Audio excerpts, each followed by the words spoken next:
Welcome to the fourth International Taekwondo Conference organized by Youngsan University with the support of its 제4회 University on occasion of the 40th anniversary of Youngsan University. The topic is martial arts meditation.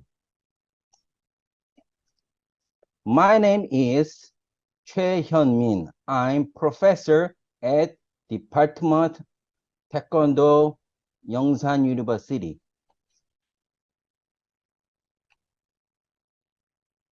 The list of presenters is first, Sanko Lewis from South Africa. Next, John Johnson from USA. Next, Udo Morning from Germany. Next, Hyung-Sok Song from Korea.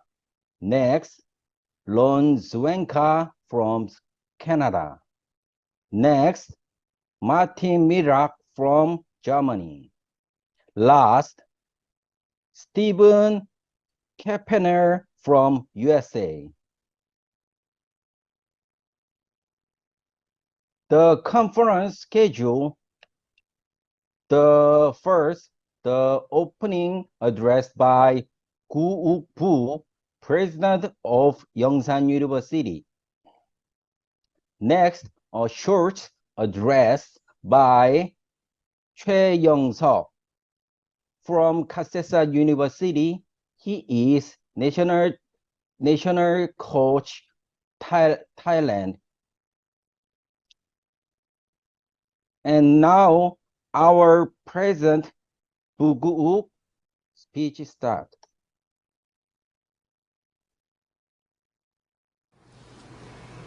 Distinguished guests from 제4회 University of Thailand, honorable presenters from Korea, South Africa, Germany, Canada, and the United States, and beloved members of the Youngsan University community, it is an honor and pleasure for me to render an opinion to distinguished scholars today as we kick off the fourth Martial Arts Studies Conference co-sponsored by 제4회 University here at Youngsan University in the city of Busan. Our last enlightening engagement in Thailand still resonates within academic circles, promoting further discourse and investigation.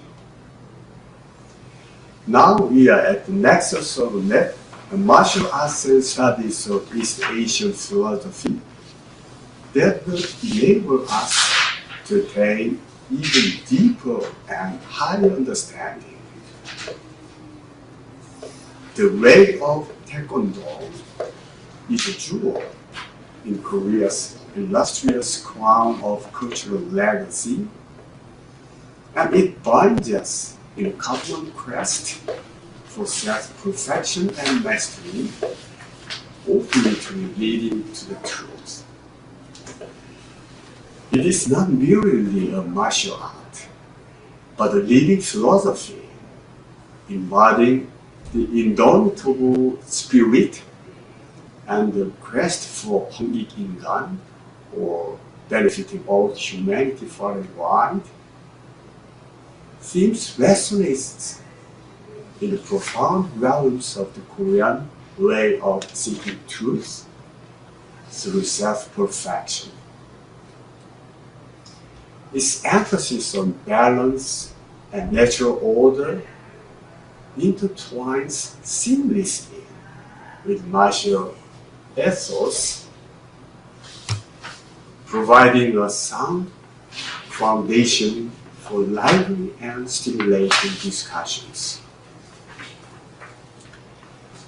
Scholars have miraculously navigated the physical the metaphysical, the empirical, and the existential to make martial arts studies a legitimate academic field.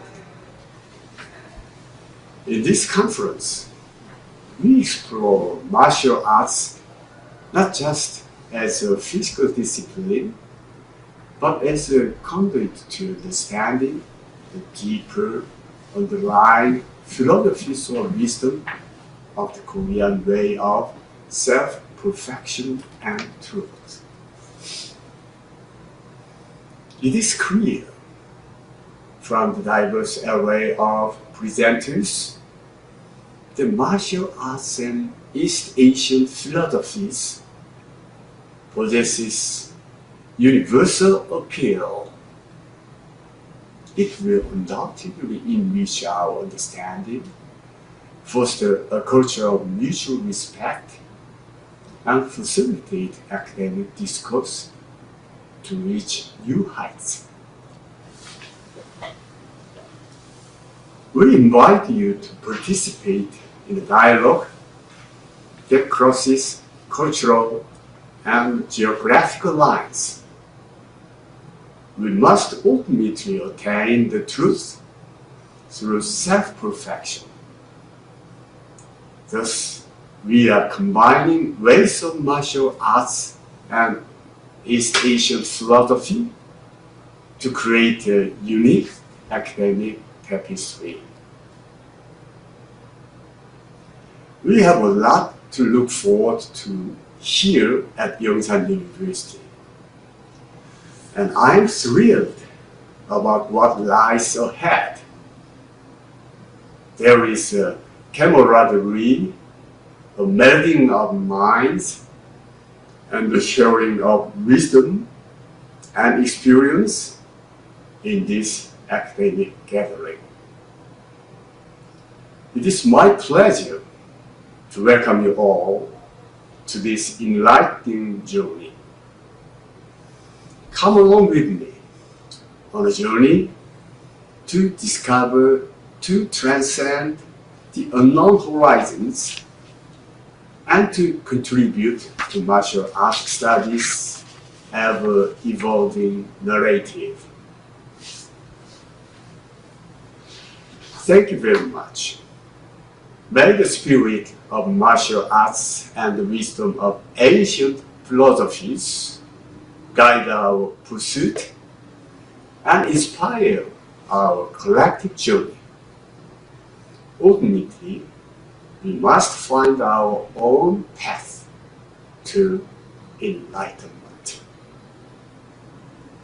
Once again, I would like to offer my sincere congratulations on the 4th Martial Arts Studies Conference on this happy occasion of the 40th anniversary of YG. Thank you.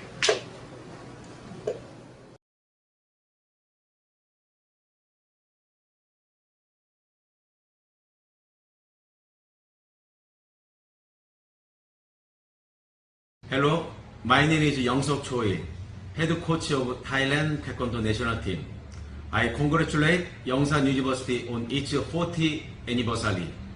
Youngsan University is known to be a school with a very high level of intelligence, and I know that Youngsan University boasts a long history. Youngsan University has various departments, and Youngsan University is famous not only in the humanist and science, but also in the natural science. For that reason, an international conference was be held today. I congratulate again Youngsan University on hosting an international conference today, and hope that Youngsan University progress. Thank you. Next, first speaker, Sanko Louis from Sang University. Good day. Thank you to President Bu of Youngsan University and Professor Munich of the Taekwondo Department for inviting me to take part in this International Taekwondo Conference. I am delighted to join in this conference with my fellow presenters, martial arts scholars, and Taekwondo students. I titled my presentation From Decisiveness to Adaptability, the Muyong Principle in ITF Taekwondo. Taekwondo developed from a Japanese karate foundation. Although Taekwondo evolved into a uniquely Korean martial art, it still retains remnants of both technique and philosophy that are rooted in Japanese martial culture. One example is the notion of kime, which refers to the conspicuous, full-body tension performed by the karateka at the final moment of a technique. The purpose of this full-body tension is to make the body into a solid, immovable structure in order to fully transfer the technique's force into the target and also to prevent negative effects from any rebound force. The term kime literally translates as decision and connotes firm decisiveness. In other words, kime suggests an unwavering execution of the technique decided upon. The isometric concentration of the whole body's musculature in kime is a manifestation of the karateka's decisive technique. This unwavering decisiveness also manifests in the formation of the attacking or blocking tool. When performing hand techniques in karate, the practitioner will keep the hand shaped the same from start to finish. For instance, if the technique to be performed is a punch, the hand will remain in a fist shape from beginning to end. Similarly, if the technique is to be an open-handed technique, the hand will be kept in the appropriate open-handed shape throughout the execution of the movement. This consistency in the form of the hand reflects the unwavering decision implied by kime. Within the broader context of Japanese martial arts, one may understand kime as a technical manifestation of another idea found in some Japanese martial arts, including karate: one punch, certain death, or the more euphemistical expression, one punch, certain victory. Taekwondo inherited a version of kime from karate, but in Taekwondo it is known as jipjung, which translates as concentration or focus. The term is based on the hanja that literally translates as gathering everything together to a central point. As such, Taekwondo's jipjung is employed to concentrate every muscle of the body towards the appropriate tool at the proper time onto the opponent's vital spot. In Gugi Taekwondo, the style of Taekwondo under the auspices of the Gugi-wan, the shape of the attacking or blocking tool is also predetermined. In other words, a punch will start in the shape of a fist, and the knife hand strike will also be in the knife hand shape from the start of the technique. While this physical manifestation of kime is still visible in the performance of Taekwondo's fundamental movements, for instance in Pumse, the associated Japanese philosophy of a decisive, victorious action is somewhat lost in translation, as the Korean word jipjung doesn't have the same decisive connotation as in the case of the Japanese word kime. The ITF style of Taekwondo also retained the kime or jipjung principle of a whole body isometric contraction at the final moment of the technique. However, the predetermined formation of the attacking or blocking tool has been removed from ITF Taekwondo's techniques. In ITF Taekwondo, techniques must initiate from a state of relaxation. Unnecessary tension of muscles while performing a movement is strongly discouraged, as engagement of antagonist muscles is believed to negatively affect the speed and resultant power of the technique. Therefore, in performing a hand technique, the hand is kept relaxed and without any predetermined form. It is only concentrated into its appropriate shape moments before impact. For example, when performing a punch, the hand remains in no form, neither flexed open nor tightly clenched closed. and only concentrates into a fist as the hand nears the target. Similarly, when performing a knife hand strike, the hand is relaxed into the hand's natural unengaged shape and not prematurely opened into the knife hand shape. The hand will only stiffen into this striking tool prior to contact with the target and during the moment of 집중. While the full body tension and the moment of contact with the target does have a designation in Taekwondo, namely 집중, thus far the relaxed methodology and associated no-form shape of the hand does not have any official nomenclature in Taekwondo, apart from general descriptions such as relaxed or lightly clenched and not tightly clenched, etc.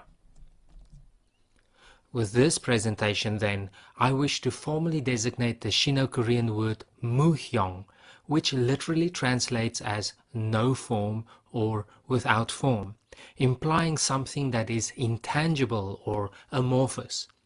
This is a fitting description for this relaxed no-form aspect in ITF Taekwondo techniques before they are morphed into a recognizable tool such as a knife hand or fist shape. Inversely, the word yuhyong, meaning physical form or tangible shape, can be applied to describe the attacking or blocking tool when it has formed into its appropriate shape moments before and during the final 집중 climax. Of course, it goes without saying that when we describe the hand as being in a state of muhyong, we do not mean it literally, as if the hand is vaporous. A hand in a state of muhyong simply means that it is naturally relaxed and not formed into a blocking, attacking or grappling tool. Contrariwise, a hand in a state of yuhyong is formed into a specific tool. Apart from its primary function as a method for relaxing antagonist muscles, the muhyong notion is also ripe for further interpretation. In karate, kime as a decisive action implies that once the karateka decides on the technique, they ought to be fully committed in its execution. Hence, the shape of the attacking or blocking tool is predetermined and remains the same from start to finish. It would be considered wrong within the karate context to change one's mind halfway through the execution of the technique. As such, kime in karate resonates with a similar idea in several Japanese martial arts, namely sutemi. A literal translation of sutemi is abandoning the body, suggesting self-sacrifice. The implication is a total commitment to every technique without thought of any repercussions. On the other hand, the Muyong principle in ITF Taekwondo frees the practitioner from such predetermination.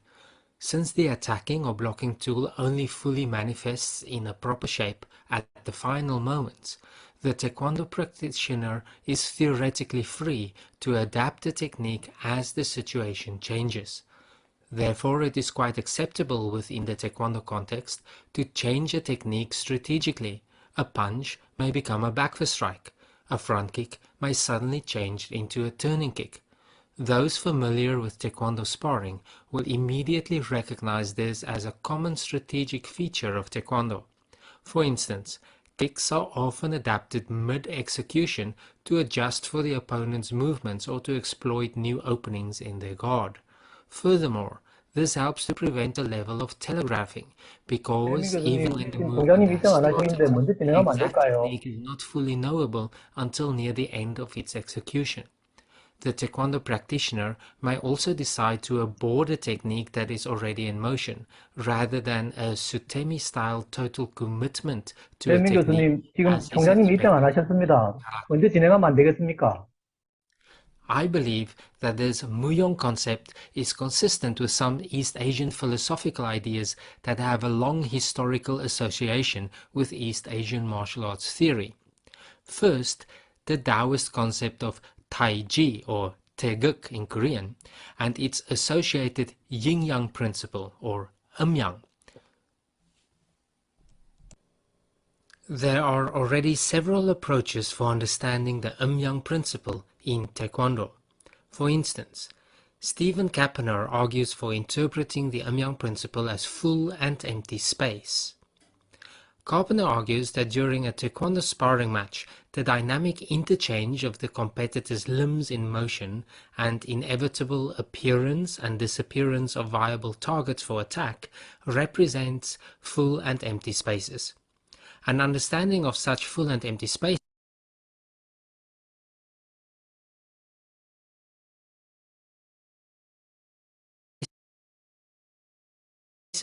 allow for both strategic sparring application and philosophical interpretation. Furthermore, some Korean scholars promote the idea of Gangyu, meaning hardness and softness, as an application of the Yang principle.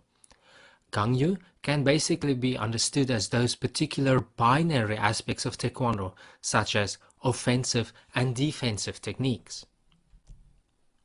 My proposal of form, Yuhyong, and no form, Muhyong, in ITF Taekwondo is likewise an exploration of the Yang principle.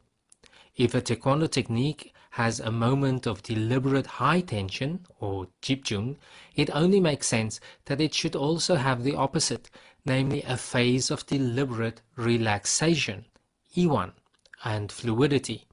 Similarly, since a technique is only recognized as such at the final moment when it expresses into its clearest form, it goes without saying that it also has a preformed or amorphous or Muhyong state.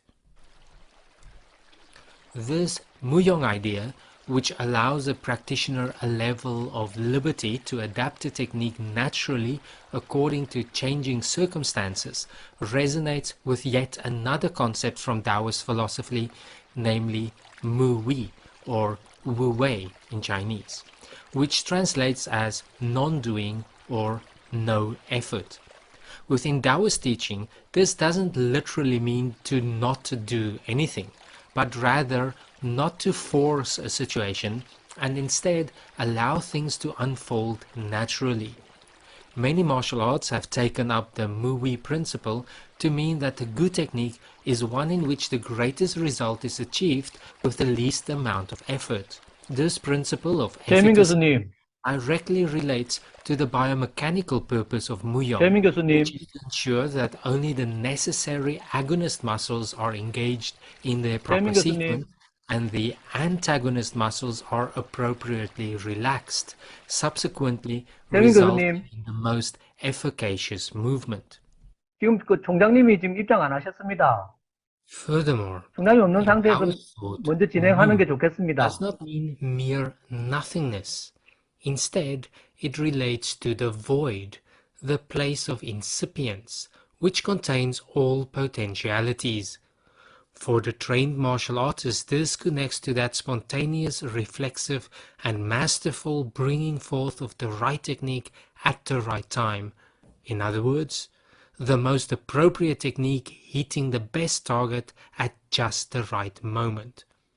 This is different from the Kime concept that implies an active decision.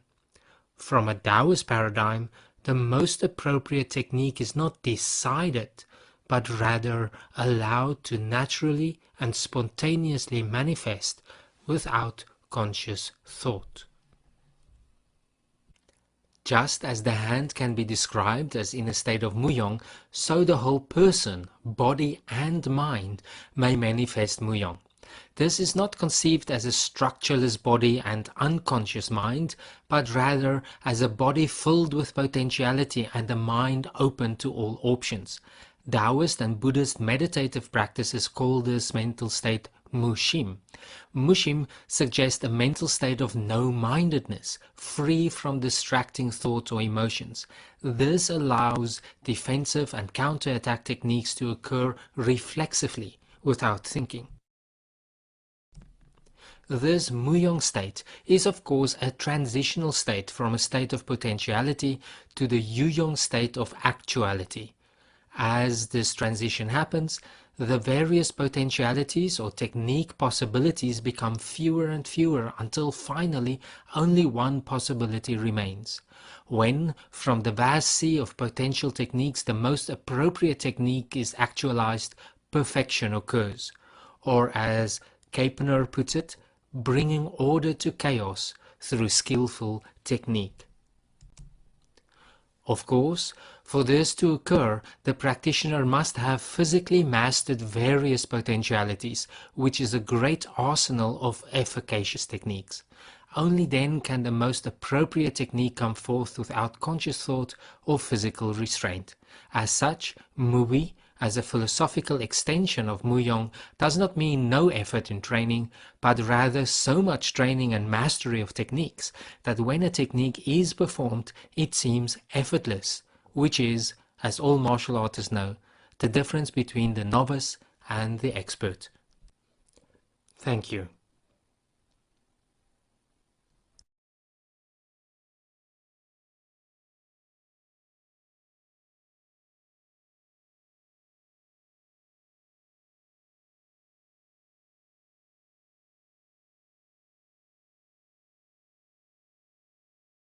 Hi, my name is Dr. John Johnson, and I am very honored and grateful for this opportunity to present my research. Unfortunately, I don't have a whole lot of time today, so I'm going to jump straight into it. So first, let me share my screen. Okay. So my presentation today is entitled Sport Taekwondo's Peacebuilding Failures and Recommendation for Future Initiatives.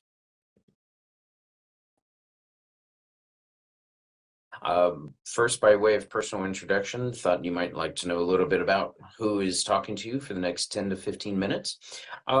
So again, my name is Dr. John Johnson. I am the co-author of this presentation. My other co-author is Lisa Manchu Lin, who is a professor in the Department of Sport Marketing at Youngsan University. I am also a former professor of Gamyeong. Currently, I'm living in the United States, which is why I cannot be there with you physically. My PhD is from Kyunghee University, and I graduated from the College of Physical Education in their Department of Sports and Taekwondo. I'm also the vice president of the International Academic Center for Taekwondo. And my fields of research tend to focus on Taekwondo diplomacy, which I partially define as the intersection of Taekwondo philosophy, pedagogy, and international relations.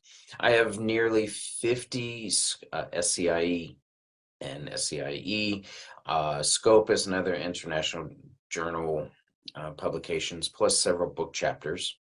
And I am, as far as my personal martial art background, I have about 40 years of training and practice in the Korean martial arts, including Hapkido and IATF Taekwondo. So I'm a 국제 태권도 연맹 6단, 대한 합기도 협회 7단, and 국기원 4단. So let me just get straight into it. Starting my timer here. Okay, so from at least 2004 onward, World Taekwondo, or WT, has established part of its brand on its contributions to peace building.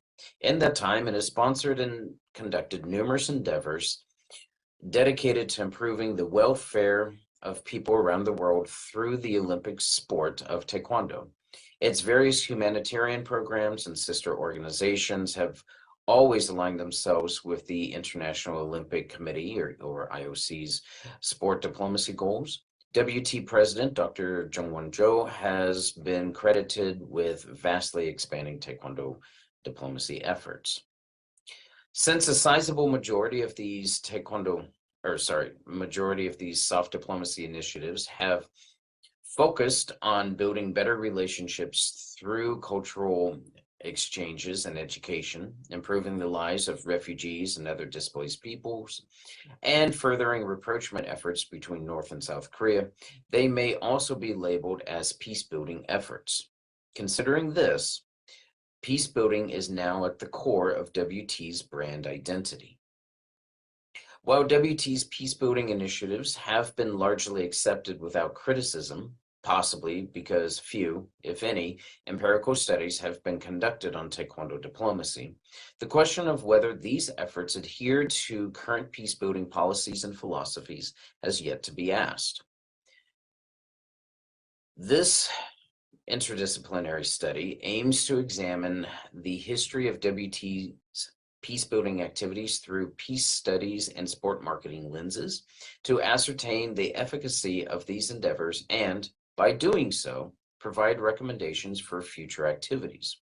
Now, I am only going to be presenting a small portion of this research, so bear with me. I'm not going to get too much into the sport marketing side of things.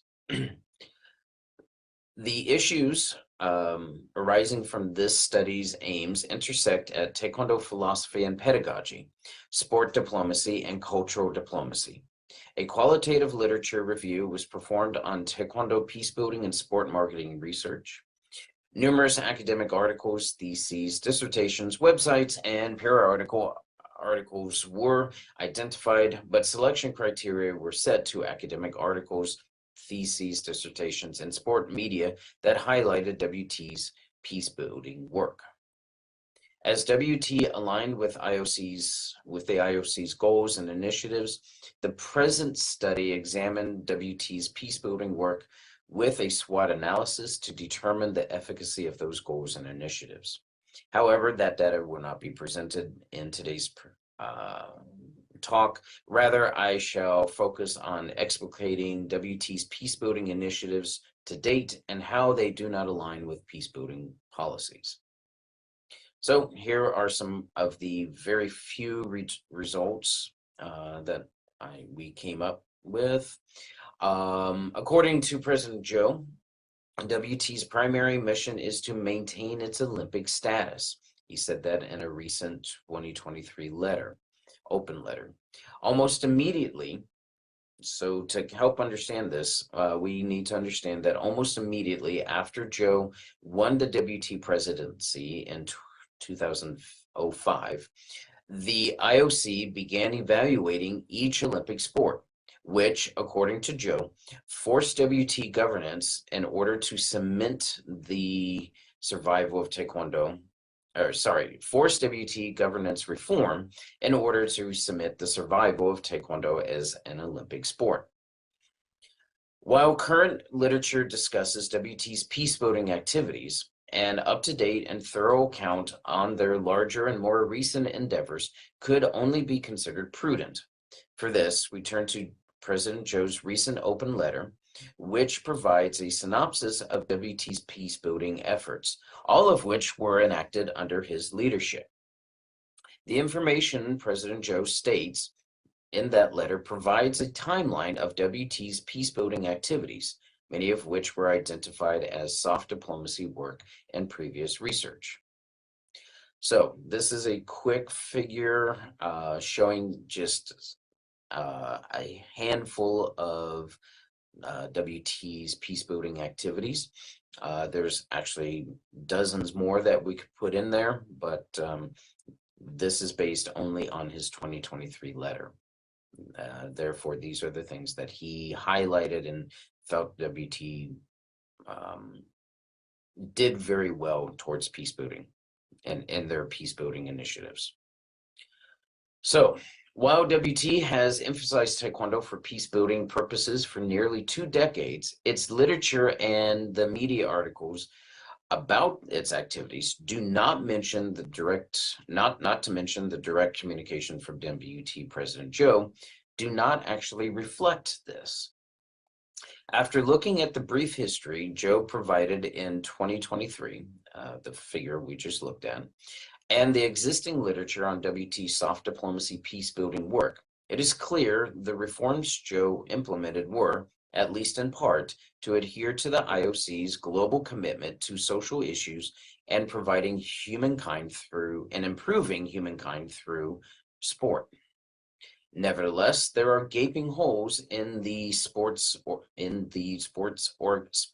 organization's claims that it is fully committed to peace building. I'll learn how to speak this English thing in a second. President Joe claims his WT promotes values such as inclusiveness, respect, tolerance, courtesy, and integrity. Yet, the question of whether WT adheres strictly to peace-building guidelines remains unanswered. At no place during this research did we find an instance of WT or its staff using peace-building terminology, nor do they reference any peace studies framework. One area in which WT fails to adhere to a strict peace studies framework is in the levels in which it engages in peace building. The United States Institute for Peace's 6 levels of conflict, which are community, local, provincial, national, regional, and international, are largely ignored within WT literature. WT's grassroots work, which could be considered the community or local level, for instance, is aimed at refugees and displaced people in camps located in 7 countries. It can be argued that WT's refugee work assists a marginalized group at the community level, yet outside of anecdotal evidence, there is no evidence to support that Taekwondo is helping a large portion of the displaced people it targets. Peace building is always noble and important work, but focused strategic peace building improves the likelihood of a successful outcome by 30%. WT is doing more than other Taekwondo and global sports organizations. Of this, our review and our research over the last few years has proven that almost to be a definitive statement. However, the lack of alignment with a peace building organization or independent peace builders casts some doubt over WT's true peace building intentions and the efficacy of their present initiatives. So, what does this all mean? As an IOC International Federation, there is an obligation for WT to support the IOC agenda. This is fine, and especially when the IOC's agenda is devoted to building a better world through sport. Nevertheless, the following question is begged. Is WT truly interested in building a better world, or is it just throwing money at the IOC's social goals to remain in good standing with the IOC in order to reap the financial benefits that come with that status? WT's peace-building actions are commendable and garner much attention from the sporting media. Yet, there seems to be no method or adherence to peace-building principles.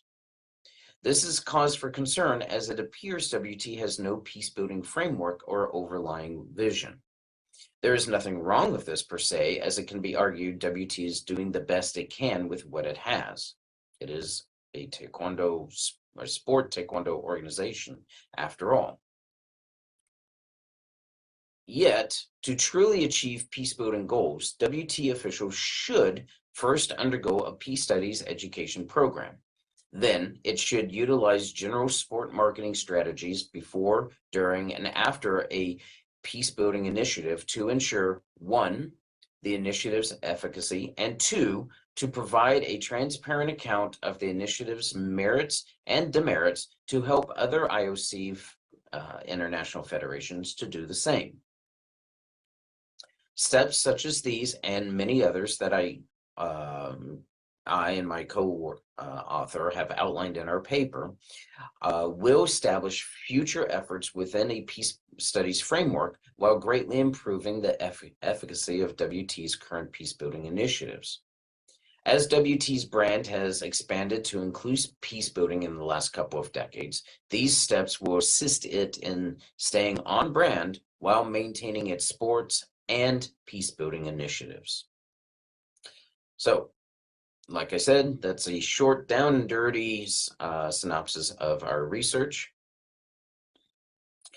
And again, I appreciate everybody allowing me to present this research.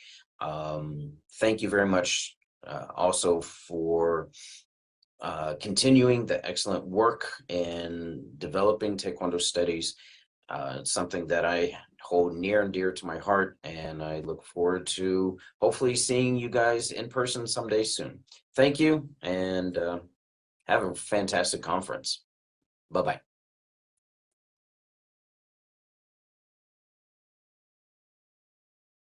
Everybody, my name is Udo Mönig. I'm a professor at Youngsan University. Today I will talk about martial arts terminology in relationship to philosophy, nationalism, and history.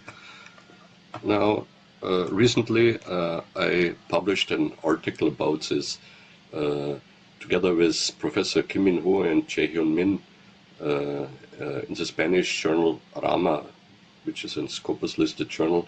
Now, this presentation is part of this article.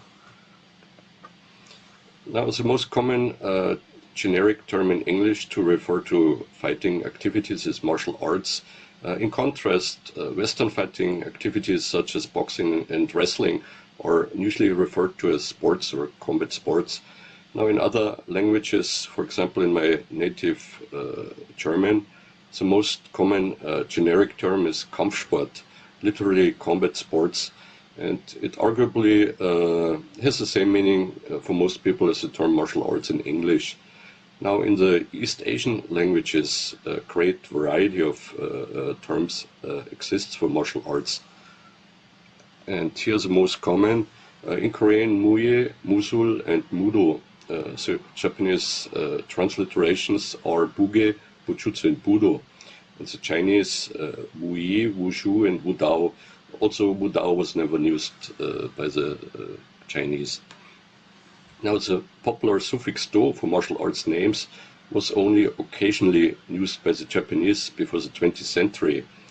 And it was not just reserved for martial arts, but also for other activities such as a tea ceremony, chado. Now, the suffix do for martial arts became only popular during the early 1920s in Japan, and it was not used in Korea before the introduction of judo and kendo during the colonial period. Now, overall, the general academic linguistic discussion about Japanese martial arts has been tied to the transition from the traditional martial arts to the modern martial arts, with the dividing line being the Meiji Restoration of 1868. Now, this was tied to a change of suffix from jutsu to do, and in terms of objectives, from practical fighting skills to more spiritual activities. And it also accompanied a certain sportification of the Japanese martial arts with the introduction of free sparring and competitive events. Now, the change was initiated by Kano Jigoro, the founder of judo, during the early 1880s, when he renamed Jujutsu to Judo, and this followed soon a renaming of Kenjutsu to Kendo, and the generic term Bujutsu to Budo. Now, the policy was officially mandated during the early 1920s by the conservative Dai Nippon Budokukai, which was in charge of martial arts matters. And the organization aimed for the restoration of the traditional Japanese martial arts. As a result, the use of the suffix do in martial arts names is also strongly tied to Japanese nationalism. Now, karate, the suffix do was only attached to karate terms during the mid-1930s, because karate originated from Okinawa and was initially not considered a Japanese martial art.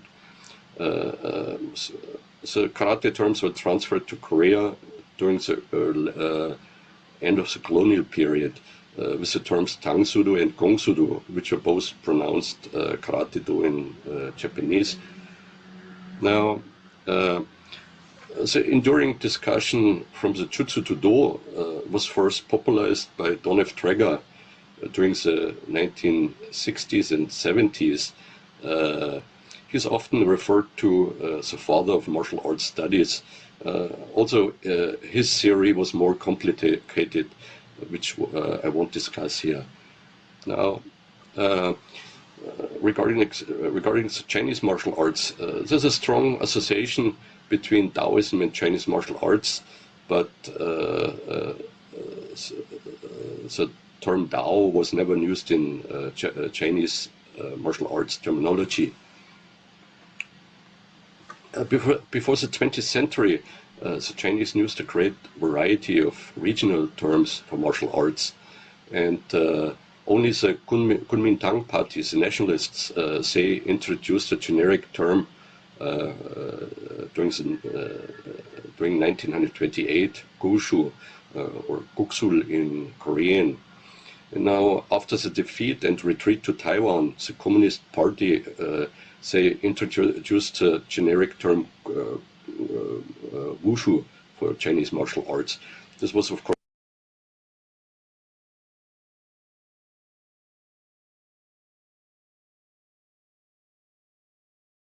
a political move.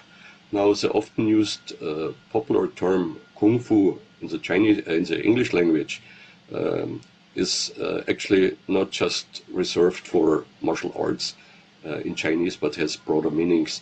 Also, I read somewhere that the term is quite commonly used for martial arts in Cantonese.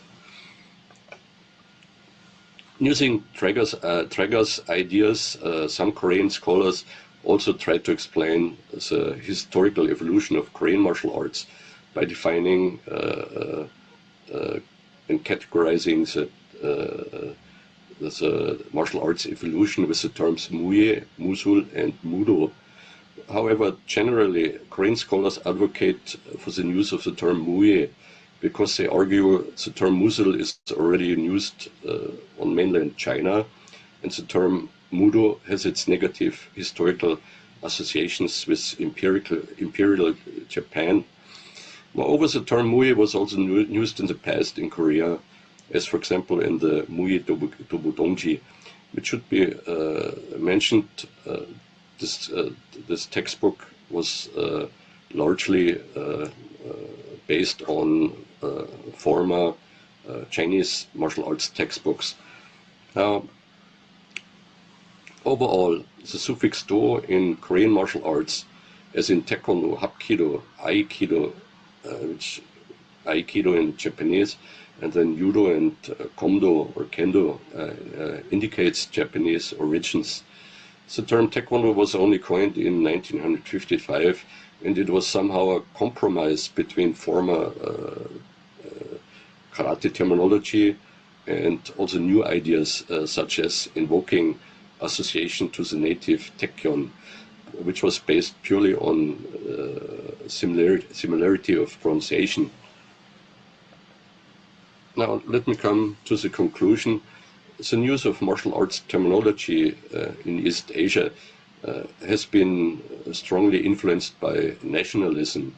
And in the course, martial arts history has been often misrepresented or outright invented.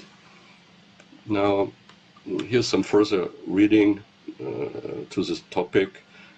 My book, From Martial Arts to Martial Sports, and also two articles, The Invention of Taekwondo Tradition and the Japanese and Korean martial arts. Now, this is the end of my presentation. Thank you very much.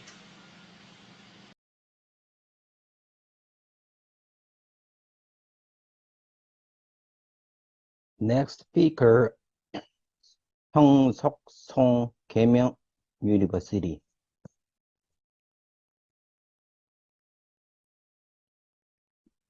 Good afternoon, everybody. My name is Song Hyung-sok. I work in the University of Kaemyeong. Today, I would like a presentation about background of the establishment of the Taekwondo spirit recognized by 국기원.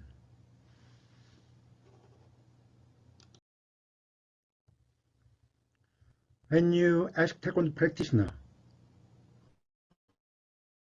what is the spirit of the Taekwondo, then most of them say courtesy, integrity, perseverance, self-control, and indomitable spirit.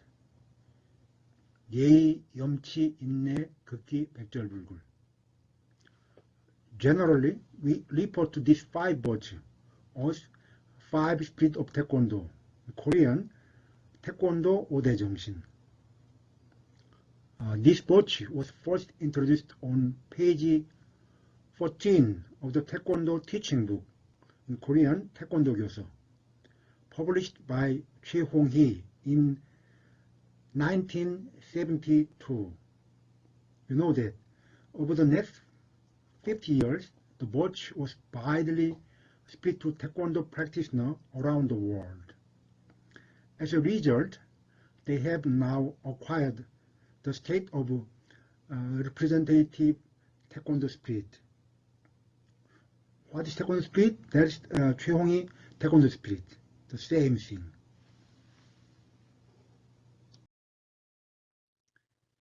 Even though the world-known Taekwondo spirit already exists, 국기원 introduced Taekwondo spirit as 극기 and 홍익.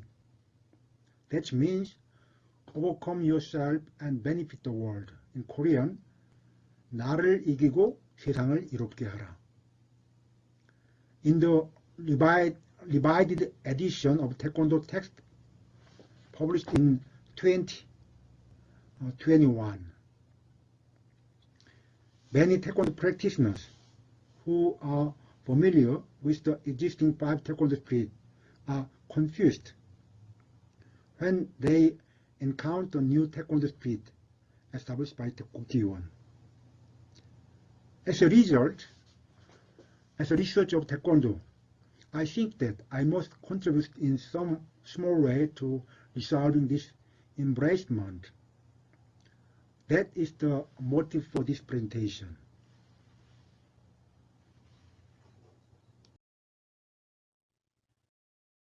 The purpose of this presentation is to reveal why 국기원 newly established Taekwondo spirit and on what criteria is selected the 2 virtues such as 극기 and 홍익.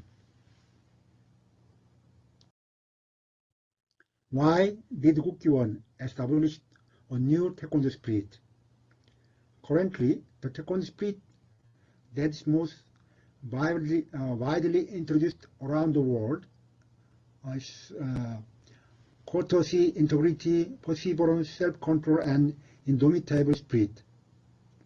However, these 5 virtues have long time criticized for being redundant and outdated. You know that perseverance, self-control, and indomitable spirit has different nuance, but contain very similar meaning, so they are redundant. And integrity and indomitable spirit has been criticized as being outdated because they are virtues more appropriate for a medieval warrior than for the modern youth, who are the majority of Taekwondo practitioners.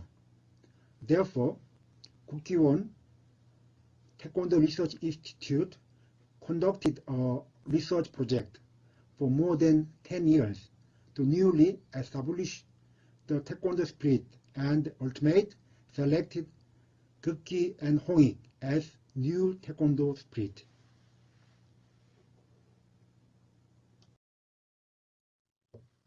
On what criterion is selected the 2 virtues, such as 극기 and Taekwondo?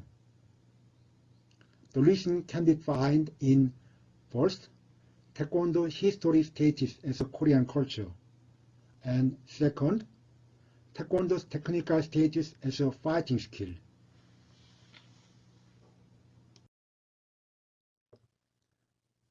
I would like to say about the relationship between Taekwondo's historical status as a Korean culture and the new Taekwondo spirit. The ideological origin of the Korean culture is the myth of Dangun. You know that. And Dangun is a mythological figure who founded Korea. His mother is Eungnyeol and his father is Hwanong. Eungnyeol, who transformed from a bear to a woman through a process of suffering, symbolized Gukki. And Hwanong, who ruled human using Hongik Ingan as his ruling ideology, symbolized Hongik. In this way, Gukki and Hongik are suitable as the spirit of Taekwondo, which represented Korean culture, in that it is the origin of Korean thought.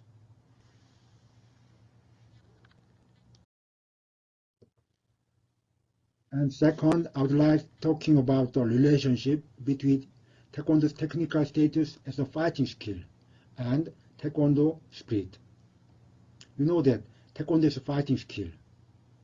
Every fighting skill was developed the physical and mental power of the practitioner in each one unique way. In that sense, Taekwondo practitioner need principles that can be used as a guideline to build physical and mental power. And Gukki is such a principle.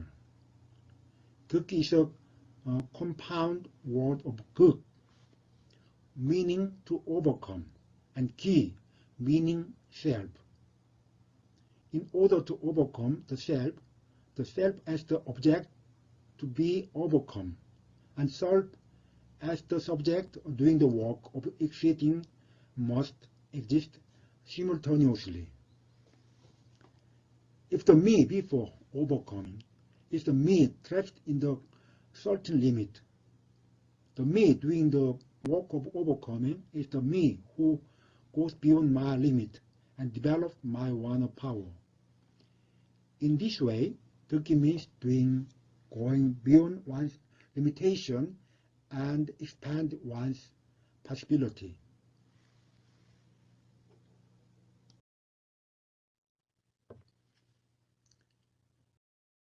Taekwondo practitioner should not carelessly abuse the power they have developed. This is because abused power generated into violence. Therefore, Taekwondo practitioner also need principles that can be used as a guide when using the power they have developed. Hongik is a principle that Taekwondo practitioner can use as a guideline when using the power they have developed. Taekwondo practitioners are people who develop the power to benefit the world. In this sense, Gukki and Hongik are suitable as a spirit of new Taekwondo, new spirit of Taekwondo, as a fighting skill that cultivate power through technical training and utilize the developed power for good. I won't say this summarized. What I say can be summarized in the following picture. That means Taekwondo spirit, the new Taekwondo spirit consists of two moments. First moment as guideline related to the development of power. That means Gukki. And Gukki is to expand one's potential by overcoming the limitation of one's body and mind. And second point, the moment is guideline related to the utilization of power. That's Hongik. And Hongik means benefit the world through expanded potential through Gukki. And I would say the new Taekwondo spirit is overcome yourself and benefit the world. In Korea, 나를 이기고 세상을 이롭게 하라. Thank you for your attention.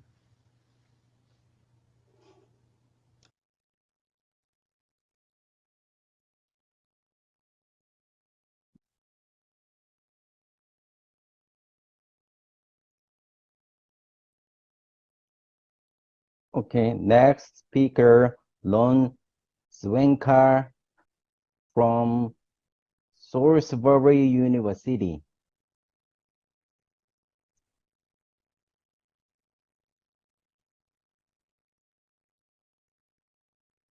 Hello, my name is Ron Zwenka. I'm a professor in the history department at Salisbury University in the United States.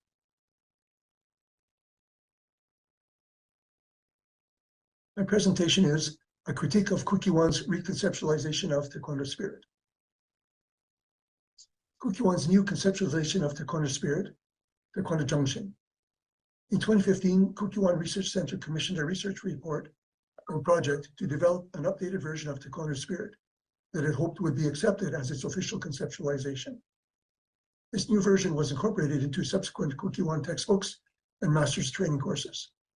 A key change includes the concept, overcoming the self and then benefiting the world.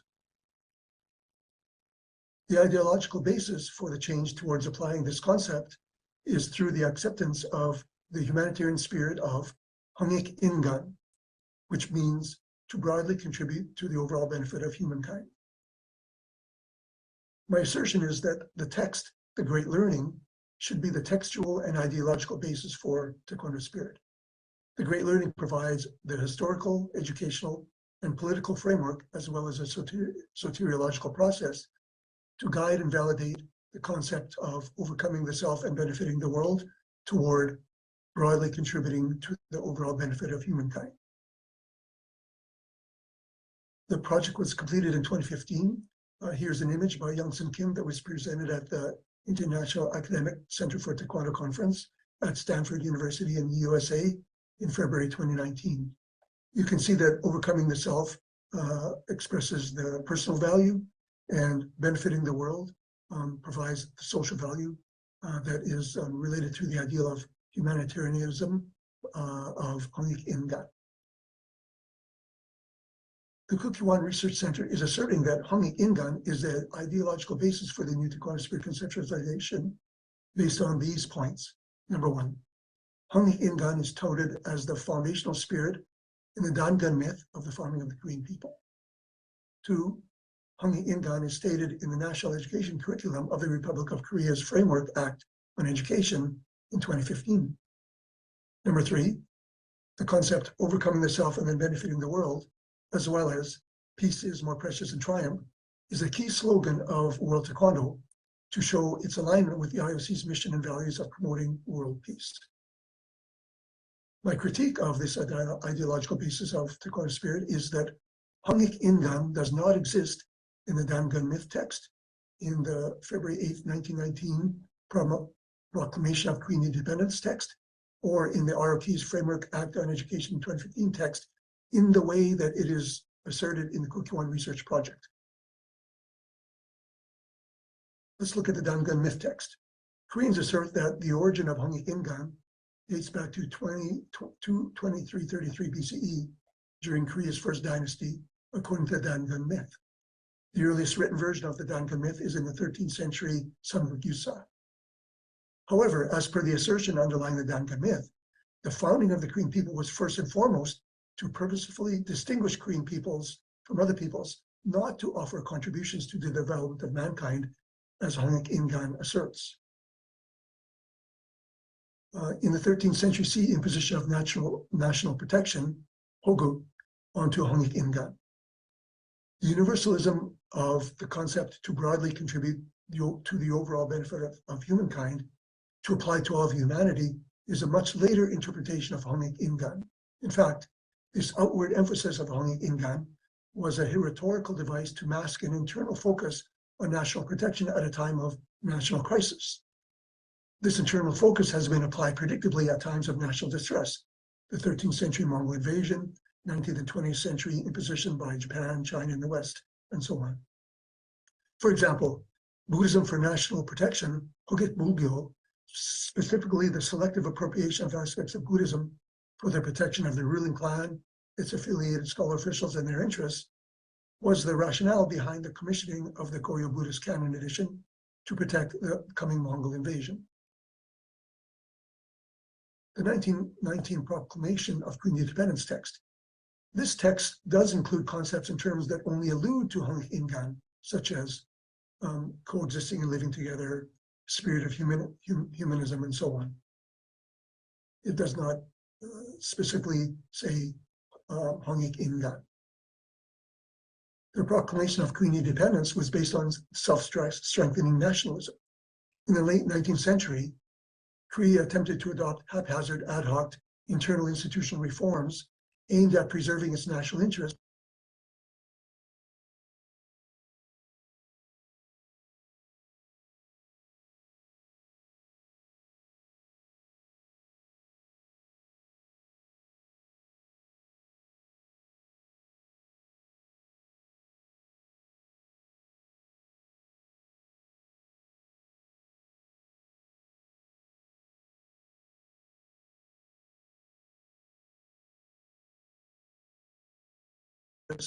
In the face of foreign encroachments by loosely following the self-strengthening movement model of the Chinese. The Korea's nationalistic rhetoric applying humanism and coexistence, which is non-Korean, thus non-indigenous concepts, was an appeal to the West to help preserve Korea's national identity. It was an inward focus, not an outward focus. Thus, Korea's specific focus was internal to try to maintain itself as an independent nation state. It was not a Hangik Ingan directed external emphasis to contribute to the overall benefit of humanity. The ROK's national curriculum and its 21st century competencies. The national curriculum also includes concepts and terms that only allude to Hangik Ingan by infusing it with Western, thus non-Korean and non-indigenous concepts such as democracy and egalitarianism. Here is one phrase from the national curriculum. According to the 2015 revised curriculum, the ideas and objectives of education are related to the concept of Hangik Ingan, contributing to the overall benefit of humankind, the founding spirit of the first Korean kingdom in South Korean history. As such, the objectives of South Korea's education are to assist all people in perfecting their individual character, developing the ability to achieve an independent life, and acquire the qualifications of democratic citizens, and being able to participate in the building of a democratic state and promoting the prosperity of all humankind. Taekwondo itself has historically promoted a humanitarian ideologies, but within the context of national division. Taekwondo, which was formed in the 20th century, has historically promoted outward-facing humanitarian-directed ideological agendas.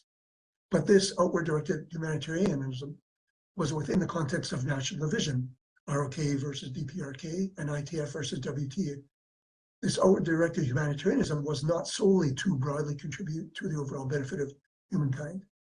ITF General Che said that Taekwondo is for a more peaceful world. Taekwondo Time's motto is uniting the world through martial arts. The WTF and Kukiwan were initially formed to compete with the ITF in the world in the area of martial arts and soft power of Korea. World Taekwondo is actually instituting Hangik Ingan. World Taekwondo's envisioned objectives, which are to promote, expand, and improve worldwide the practice of Taekwondo in light of its educational, culture, and sports values, and to align its vision and mission statement to those of the IOC. In fact, after achieving Olympic status, World Taekwondo began truly implementing an authentic, externally focused agenda to actively engage in broadly contributing to the overall benefit of humankind through many of its subsequent organizations. The IOC, ITF, WT, MOUs, FISU, Taekwondo Promotion Foundation, the Taekwondo Humanitarian Foundation, the building of Taekwondo One, the World Children Taekwondo Union, GCS International, the World Taekwondo Cultural Festival, Hamadan, and so on.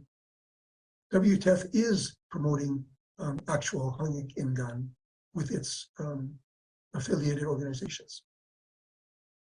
My assertion is use the Great Learning as the ideological and textual foundation.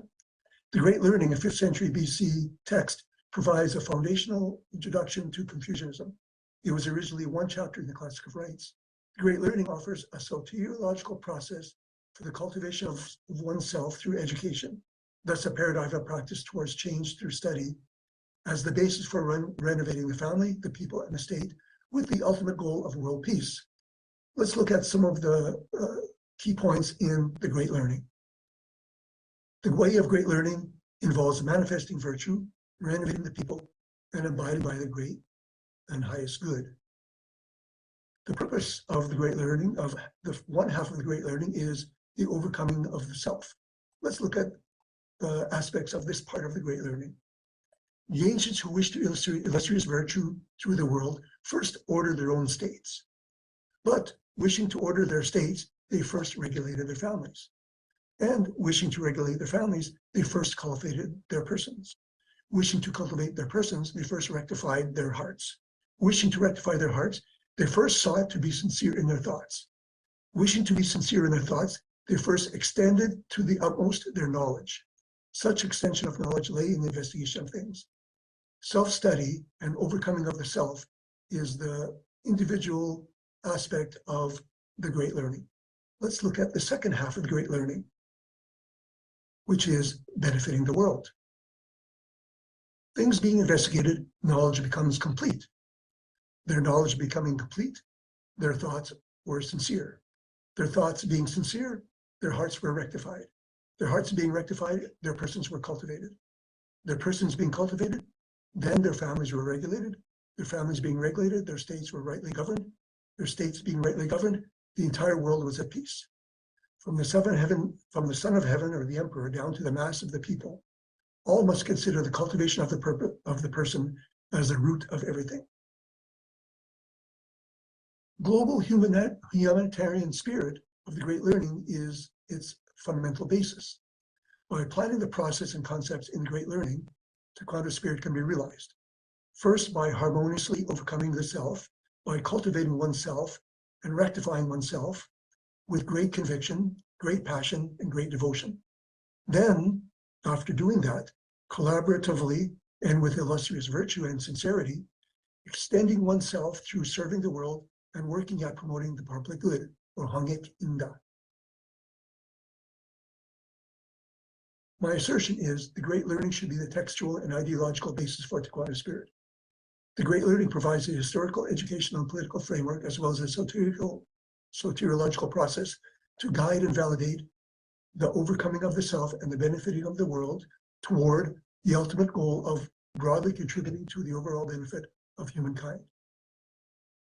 In my opinion, the great learning should be the foundational text that provides the ideological basis for Taekwondo spirit to realize Hangik Indan. Thank you for your attention. Thank you. Hello, my name is Martin Minarik, and I'm a faculty member at the Institute for Sports Science at the Georg August University of Göttingen. And I'm very happy to present some of my recent thoughts here at this conference. I know that there are nothing but complete, and so I'm even more thankful to being able to discuss those thoughts after the presentation with all of you together. Thank you very much, Professor Udo Mönig, for making this conference possible and inviting again so many academics from this broad field of Taekwondo studies to Youngsan University. What is Taekwondo against definition and for description? This is the title of my presentation, which I'm happy to share with you right now. So what is Taekwondo? From a practitioner's perspective and even from a vast academic perspective, Taekwondo is mostly understood as a martial art, a martial sport, or more broadly, as a systematized form of physical exercise. According to the Kukiwon textbook, Taekwondo is a martial sport aimed at practicing barehanded defense and attack techniques, specializing in hitting kicks for self-defense and self-realization. This definition includes 4 elements of Taekwondo, which are purpose, technique, practice, and martial sport as self-understanding. The Yuan textbook further describes Taekwondo according to those before mentioned 4 dimensions, which are purpose, which includes self-defense and self-actualizations as purpose of Taekwondo practice or Taekwondo training. Then technique, which includes all the barehanded defense and attack techniques, specializing in chagi or kicking. Thirdly, there is practice, or the simultaneous nurturing of body and mind. And finally, there is martial arts sport, with a focus on the characteristics of martial sports, such as playfulness, competition, and openness.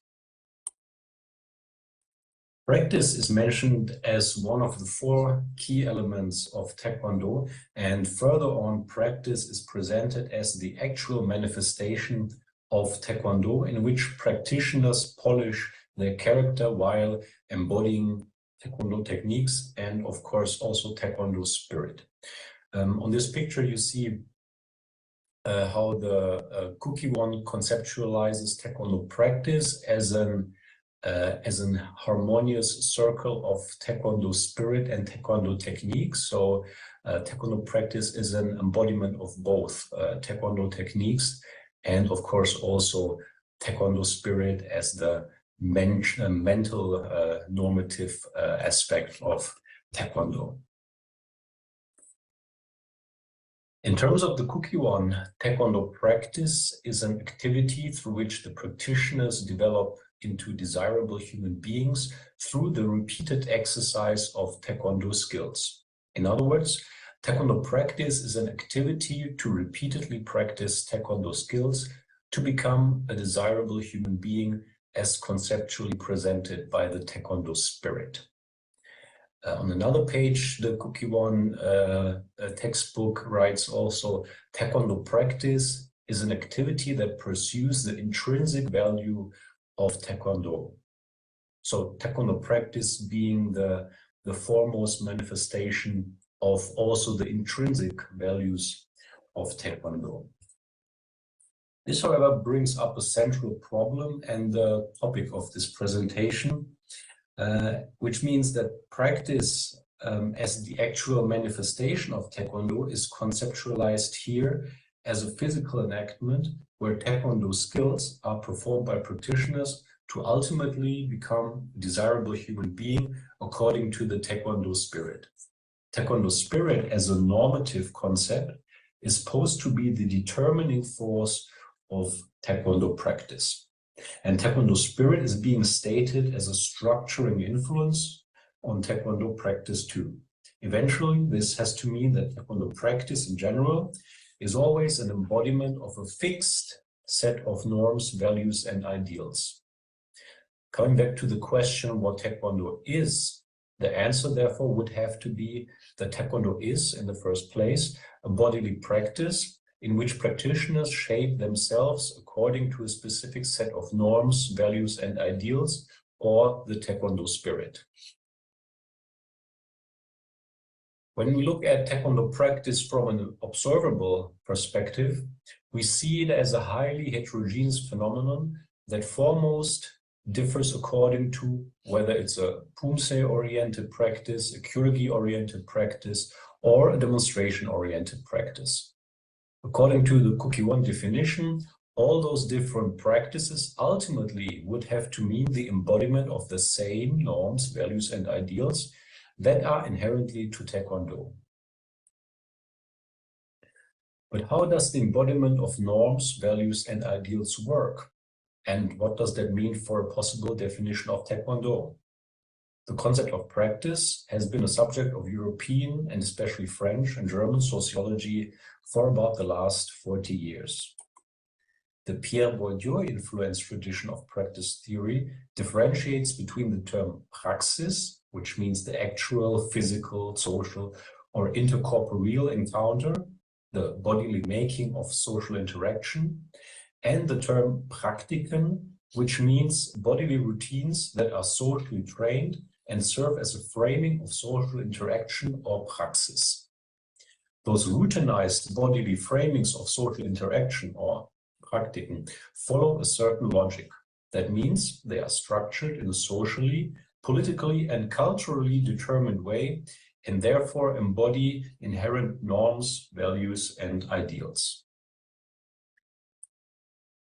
When you look at Taekwondo practice, this could mean that norms, values, and ideals are embodied in the structure and the aesthetics of Taekwondo Praktiken that frame the overall Taekwondo praxis.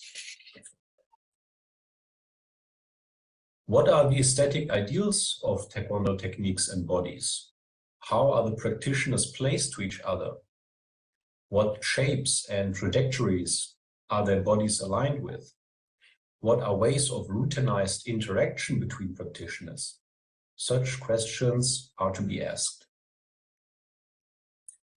Self-conducted ethnographic studies in South Korea and Europe between 2015 and 2023 indicate that Taekwondo as praxis is highly heterogeneous regarding its different Praktiken, which embody a lot of different and partially opposing structures and aesthetic ideals, and therefore nothing but a coherent set of norms, values, and ideals.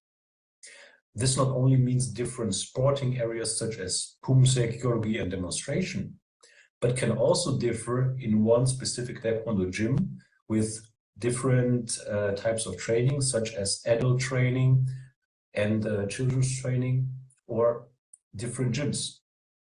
Indeed, one might even ask if every gym hasn't got their own type of gym culture. When looking at Taekwondo as a global phenomenon, it becomes even clearer that Taekwondo Praktiken further differentiate considering the different cultural, social, and political contexts Taekwondo is practiced in. Returning to the central question of this presentation. Empirical studies indicate that Taekwondo practice does not embody a fixed set of norms, values, and ideals, but shows a great variety of inherent norms, values, and ideals according to different sportive, cultural, and political contexts is practiced in. The core element of Taekwondo practice, the Taekwondo spirit, becomes ambiguous, and so does the definition of Taekwondo become ambiguous too. Instead of trying to define what Taekwondo is, a possible, possibly more fruitful paradigm could be to rather describe Taekwondo instead of defining it, at least in academic work on Taekwondo. Describing Taekwondo could mean to empirically investigate different contexts in which Taekwondo is framed by different Praktiken, and to analyze what kind of different norms, values, and ideals those Praktiken implicitly inherit. This eventually shifts the focus from what Taekwondo is to what it can be. Thank you very much.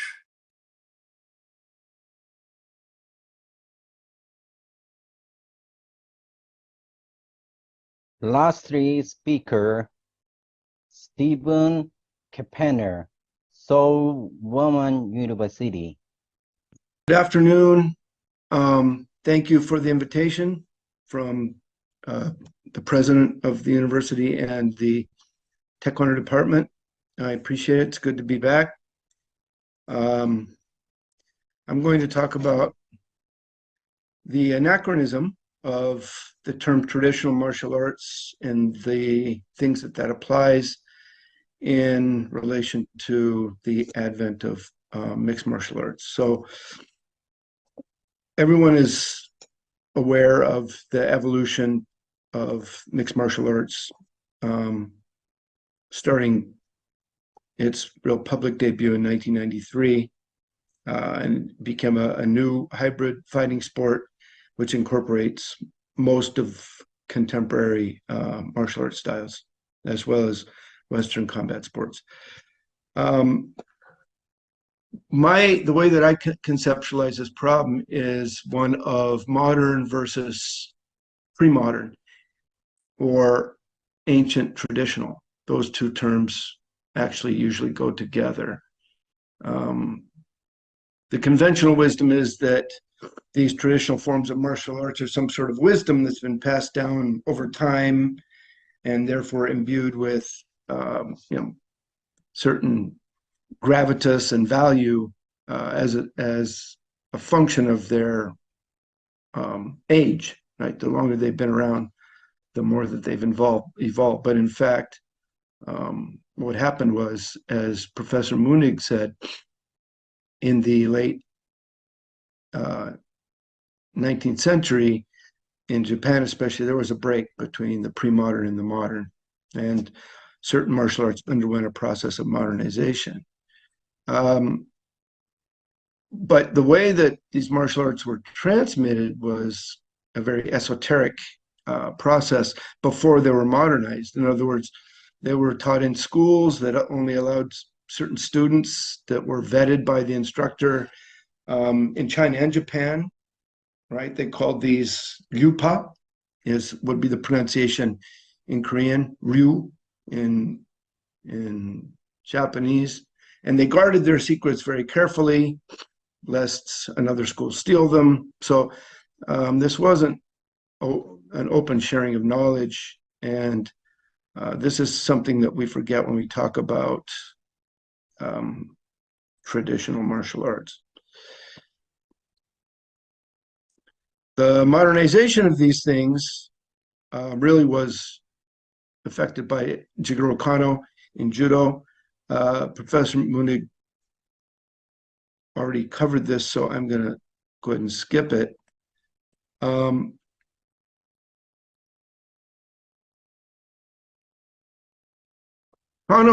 Judo does have some forms, but what they are is actually they're all two-man forms.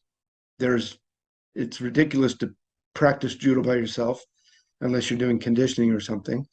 So they are a codification of the technical system.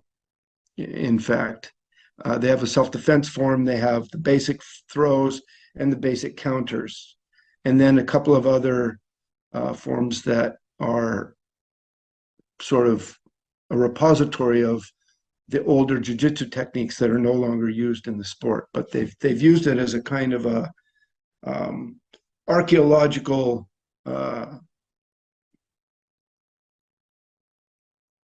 I guess protection of these techniques so that they don't disappear. It's more historical than it's practical. But what Kano did was he made the practice of judo entirely sparring. And this was also what happened with kendo. In fact, the origin of pumse, or forms, comes from kendo. When, after the Hideyoshi period ended, there was 3,000 years of peace in Japan. And so one of the reasons for this peace was that dueling with swords was outlawed. And the great sort of feudal rivalries were all contained by the shogun. So there was no more fighting, real fighting with swords. So swordsmanship necessarily developed these forms, kata, in order to preserve their techniques, their stances, their footwork, their different strategies. Because you couldn't really spar with a live sword. And of course, later, once the wooden sword was developed, they started sparring, but that was still too dangerous. So they finally invented the bamboo sword and padded the body, covered the vital areas, and it became a sport. And so kendo now has no forms. Those are all preserved in a different martial art called Iedo, which only uses the live blade and only practices cutting and forms, which would be the equivalent of pumse and breaking. And the sparring is a completely different martial art, which is what Taekwondo should have done, but didn't have the philosophical courage to do it. Karate and Taekwondo went through similar processes in that they did develop sport forms, but they were unable to fully modernize away from these, what I call pre-modern practices, which forms would be one. But another thing that's worth mentioning here is that it wasn't until Taekwondo developed its own method of sparring in the early 1960s, the full contact continuous fighting, padding the vital areas, that actual traditional, in the sense we use it, Taekwondo was made. Traditional meaning indigenous to that place and unique to that place. So Korean Taekwondo only has one form, if we're going to use the term Korean Taekwondo, and that is sport Taekwondo. Everything else, almost without exception, is a direct import, can be directly traced back to karate. All the basic stances, blocks, and strikes of all Taekwondo forms were already done in karate and were adopted from karate. There may be some differences, the sine wave, or, you know, is this hand up or down? You know, do we cross our arms when we down block? But those are really insignificant differences. Breaking as a practice is obviously Japanese. So really the only thing that distinguishes or defines real Korean Taekwondo is what happened with the sparring system in the early 1960s.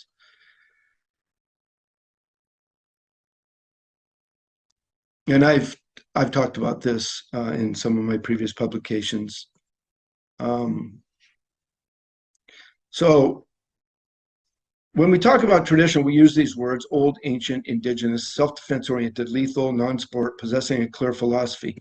But in reality, in the case of Taekwondo and most other martial arts as well, all of these things can be shown to be empty phrases. They have no meaning except for the non-sport, which is still that's the divide between, in Taekwondo, between so-called traditional and sport. Traditional being non-sport. Otherwise, none of those words have any meaning when it comes to Taekwondo. Taekwondo originated after 1945. Its origins, indigenous, its origins, again, are shown to be Japanese. Self-defense oriented, lethal, that traditional martial arts are more effective for self-defense. This is one of my major assertions. Based on, you know, forms and, you know, one-step sparring and breaking. This has been shown to be absolutely nonsense by, of course, the advent of mixed martial arts. And possessing a clear philosophy, most of these philosophies, with the exception, ironically, of sport judo, are actually unsystemized or relying overly on esotericism, or are borrowed from other systems like Ron's Great Learning. You know, or Buddhist Zen Buddhism as the basis of a lot of martial arts, including Korean martial arts that were too lazy to develop, you know, a philosophy of their own. So I already talked about Kendo and how it moved from pre-modern to modern.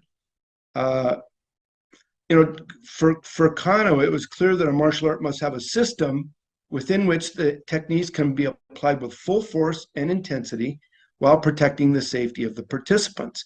And without that, there is really no way to discuss lethality or self-defense or even philosophy. You can discuss aesthetic movement, you can discuss moving meditation.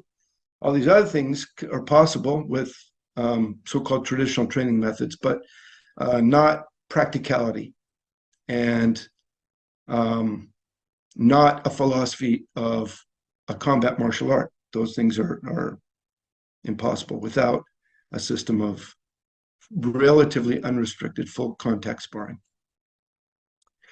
So one of the markers of moving from pre-modern to modern was the definition of what it meant.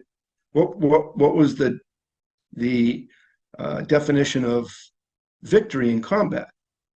And of course, with swordsmanship, which was the original martial art in Japan, the definition was, of course, killing your opponent. And then sport changed that to, of course, technical superiority or victory in a match. And some martial arts embraced this while others didn't. We all, I think, know what those are. So I've previously argued there's a fundamental contradiction in the logic of traditional self-defense oriented approaches to training for fighting. The argument is that the techniques are too deadly to apply in sparring. This is Cheong-yi. This is exactly Cheong-yi's philosophy, which he took from Jigoro Kano. I mean, from Gichin Funakoshi. He talks about, in his books, talks about the Taekwondo man has dynamite in his fists. Anything he punches will be destroyed. So he can't, the philosophy is not in not punching anything. Literally, the philosophy is not hitting, because if you do, you'll destroy things. So this is where self-control comes in. Therefore, things like prearranged sparring, forms, and breaking must be used to train for real fighting, because real fighting is too deadly, which we know it isn't, right? Some systems use non-contact sparring to solve the problem of the deadliness of techniques, but of course that didn't solve anything. So if you make a sort of teleology of martial arts, you can do it like this. You have a technical objective. What are you trying to do? Kill your opponent, win a match, break a board, and then the technical system designed to achieve that objective, and then some values that are supposed to emanate inherently from the practice of that particular martial art, which, as Dr. Minerick was saying, that's the definition of the word praxis. In traditional martial arts, it looks like this: real fighting ability, forms breaking, etc. And then the sort of esoteric, vaguely articulated philosophies like enlightenment, self-perfection, Hongik Ingan. In martial sport, they solved this contradiction between objective and technical system by saying that match superiority, winning a match with superior technique, and then full contact sparring, that those two things fell into alignment, but sport Taekwondo failed to articulate a clear philosophy. As I would argue that Taekwondo in general has that problem, but sport Taekwondo in particular has been unable to articulate clear values that emanate directly from its system that could act as a moral compass. And therefore we are in the situation we're in, where we have to use an electronic body protector to score our sport because we're too corrupt to score it ourselves. Our referees, mostly Korean, are too corrupt, and the system was too corrupt to allow Taekwondo people, most of them, I think you have to be 4th dan or above to be an international referee, we're no longer allowed to score our sport because they cheated too much. And part of the problem with that is, part of the cause of that is this lack of philosophy. So traditional Taekwondo, we'll just use that as the example, has an internal contradiction between its stated objectives and its training method. You can't train for deadliness without actually hitting things. So put another way, traditional Taekwondo fails in realizing its training values due to the absence of a realistic relationship between its training goals and methods. Sport Taekwondo, on the other hand, solved the goal method problem, but failed in articulating and promoting a coherent, realizable set of values, relying instead on vague, esoteric things like Sun Sugopta, right? You never strike first. Was one of the ones that I learned as a kid from my Taekwondo instructor. Judo, I won't go into it deeply, but Judo, who was a proponent of John Dewey's idea of pragmatism, developed, he solved this problem. He had a very clear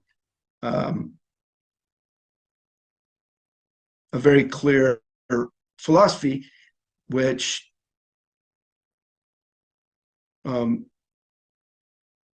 I think, derived naturally from his system and served to reinforce the kind of behavior that he wanted. He had a PhD in education, that he wanted people to learn from judo. And in Korean, it's 자타공영. Me and you benefit by working with each other. You can't get good in judo without a partner. And 정력 선용, the best use, the most efficient use of your strength and endurance. So that's technical excellence, and the social philosophy is I help you, you help me, which I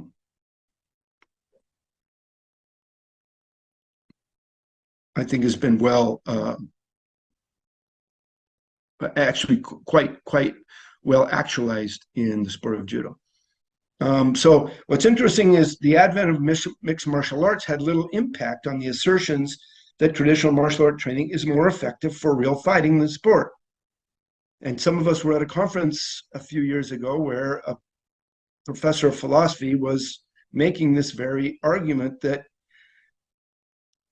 forms-based training is actually more deadly than sport because it's not sport, it's real.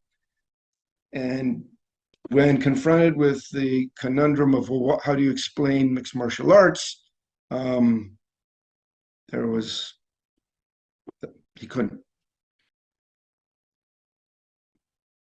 There are numerous YouTube sites showing the street application of individual moves and techniques in Taekwondo forms. They call it unyeong, right? Adaptation. So somebody will show a move in a form and then show how somebody did it in the UFC. And it's all very specious. It's all very, let's say it lacks credibility. But I think just by doing that, they're acknowledging that they have a credibility problem when it comes to actual fighting in that form of training. One of these sites even uses select successful attacks in UFC fights, claiming these are techniques learned through forms training. A Korean site does this. Chinese wushu has been widely debunked in China by one particular MMA fighter, a Chinese guy who goes around and challenges all of these very famous masters that claim to be able to do the dim sum death touch and are so deadly that, they can, kill you with their chi power. And in every case, and there are many of these on the internet, the fights last no longer than 30 seconds. So in conclusion, most of what is called traditional martial arts are not, in fact, traditional at all. This is truer for Taekwondo than any other martial art because it's traditional Taekwondo is, again, originated in the 1960s. If traditional means originating from and indigenous to a particular culture, then traditional Taekwondo is sport Taekwondo, the only aspect of Taekwondo that was actually developed in Korea by Koreans. Everything else, especially forms, are 100% Japanese in origin, nature, and function. Therefore, not traditional unless you're practicing karate, which also, as Professor Mooney pointed out, isn't that traditional either because it only adopted these practices in the 1920s and 30s after Gichin Funakoshi went and met Jigoro Kano at the Kodokan, and Kano gave him his modern structure, the belt system, the dobok, the gi, the terminology all came from judo. Oops. And last but not least, MMA competition has conclusively demonstrated that actual fighting ability derives from full contact sparring or its equivalent in the grappling arts and nothing else. That's really I think it's conclusively put to bed the argument that deadliness can derive from these other forms of non-full engagement sparring. Okay, that concludes my presentation. Thank you for your attention. Now the discussion starts. Do you have any question or is a comments? If you want to is a question, it is a please turn on to this mic system. After a question, please turn off mic system. Please start.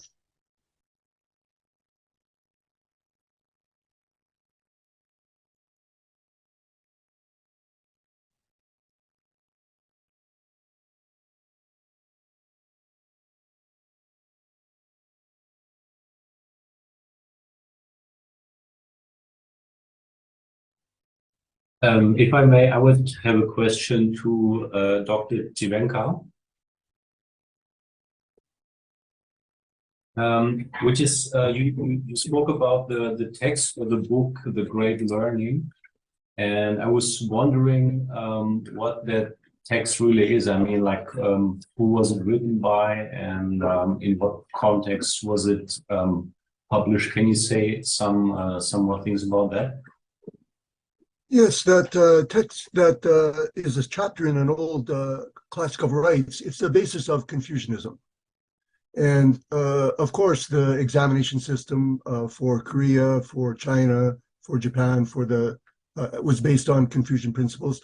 Cheong-hee developed his eclectic philosophy, we might say, based on Confucian principles. Korean society has been more Confucian than China since the beginning of the Joseon dynasty. But the purpose of me choosing that text is because the text has two parts. And one part, of course, talks about the basis of learning all the way up to rectifying the individual's understanding, and then that being the basis for establishing a family and the state and peace in the world.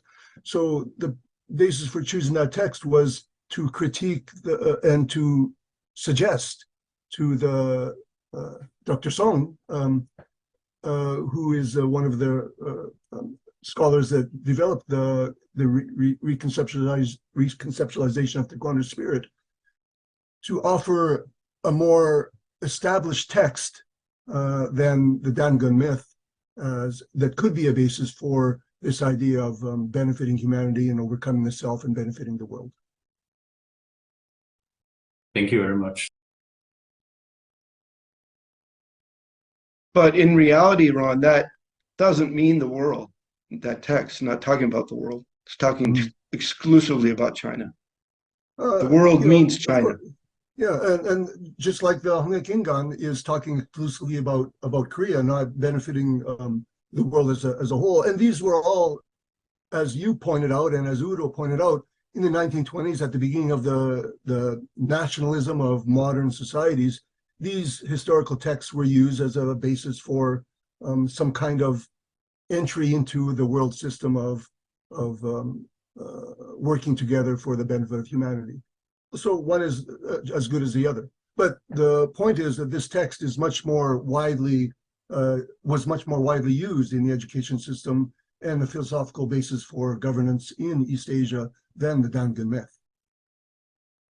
Well, how does it derive from the practice of Taekwondo? Oh, you know, as Taekwondo is a modern 20th century development, as everybody points out, Cheong-hee used his philosophy, used the philosophy that was the basis for Korean society, which is fundamentally Confucianism. So the concepts within that text as can be used for discussion towards a development of a more cohesive theory, if we want that, or for the development of discussion rather than us being told by Kuki-wan or certain individuals who establish a certain way of looking at things as the accepted way. I think the concept of rectification of the individual can be used in the Taekwondo context, and the discussion of what that might mean should be open for discussion rather than having a few researchers by a Kuki-wan commissioned project be the ones that establish what should be the renewed version of some Taekwondo spirit for everyone. Well, I agree with that 100%. My point is, like, what Kano did was he articulated a philosophy that derives directly from the practice of judo, both a social one and a physical one. And I'd like to see something like some project like that. Some effort in that direction is my point. I'm not belittling the great learning, but again, it's just as external to the practice of Taekwondo as is Hongik Ingan. But I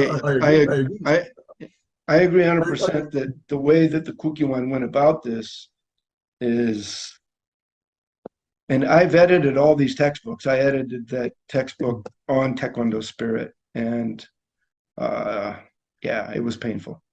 Yeah. Again, if they're going to use it, and it is being used, use something better. But that's as it's not the ideal, of course.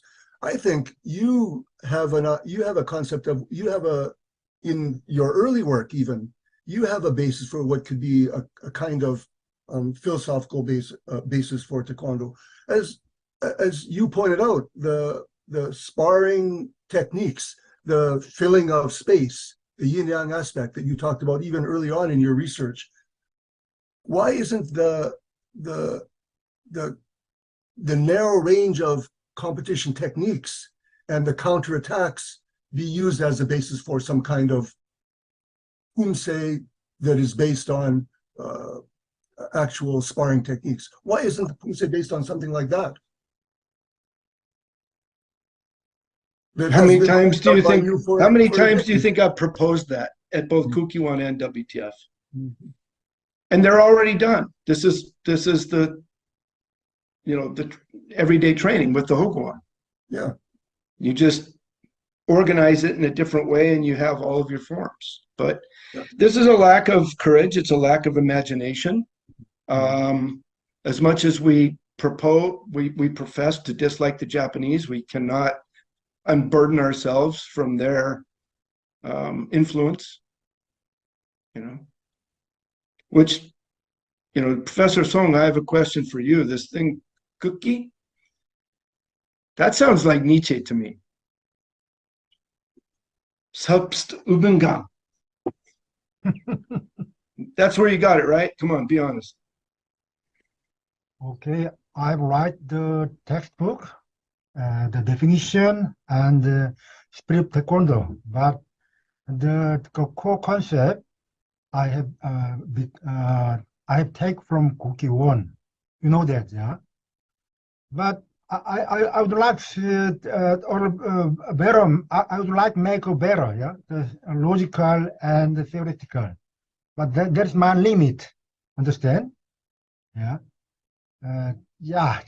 And I have the cookie. Cookie is to consist of four step. Yeah. In elementary. Yeah, the step, and second, third, and last. So, and this cookie means to overcome self. But what is self? So you can think about the self. Yeah, self is a natural self, or mind intrinsic. Yeah, sexual desire or the aggressivity. Yeah, and yeah, and then the self is a little so better than that means so egoistic and I'm strong. So this on the that I think so. Conceptualize cookie. So that's so understand, or do you understand what I say? Yeah. No, I agree. Yeah, that's the beginning. That's not the end, right? Yeah. But you know that if I training every day, I'm stronger. Yeah. Then I think so. Then I'm no more anxiety, no more afraid. I'm so egoistic. I'm strong. Who's that? There's egoistic self, and then this second step, and we have cookie overcome so this self, and then there's and this.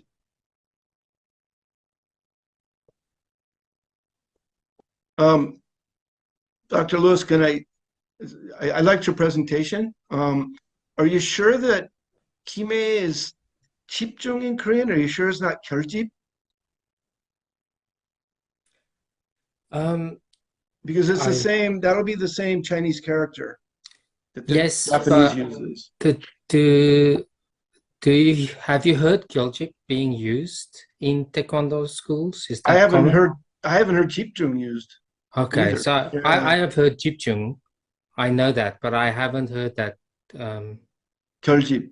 Gyeoljip is being used. That's much closer to the Japanese meaning, I think, than Yeah. So I'm asking, I don't know. Yeah. So my point was that another in practice, the movement is the same, but what they call it is different, and then by implication, the associations or connotations are different.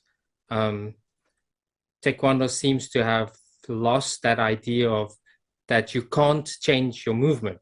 In Taekwondo, it's quite okay in sparring to change your movement mid-execution strategically, or maybe even as a way to deceive the opponent. But in karate, traditional karate, that was considered almost a type of cowardice because you are not fully committed to your technique. Right. Yeah, the Japanese have this fascination with that one moment of perfection. Judo has it, right? 일격 필사, that's ippon, right? And I actually read this in a judo book by a British guy that studied judo in Japan for years and years, and he said he thought that explained their fascination with baseball. In Korean, they call it hanbang, right? In one stroke and it's over. And baseball has hanbang, right? It has the home run. He thinks that's why the Japanese are so obsessed with baseball. I thought that was interesting. Oh, that's interesting. Yeah. Hello? Okay, I have a question to Yongsuk. This news of Hongik Ingan, isn't this an expression of Korean nationalism? Yeah, I think so.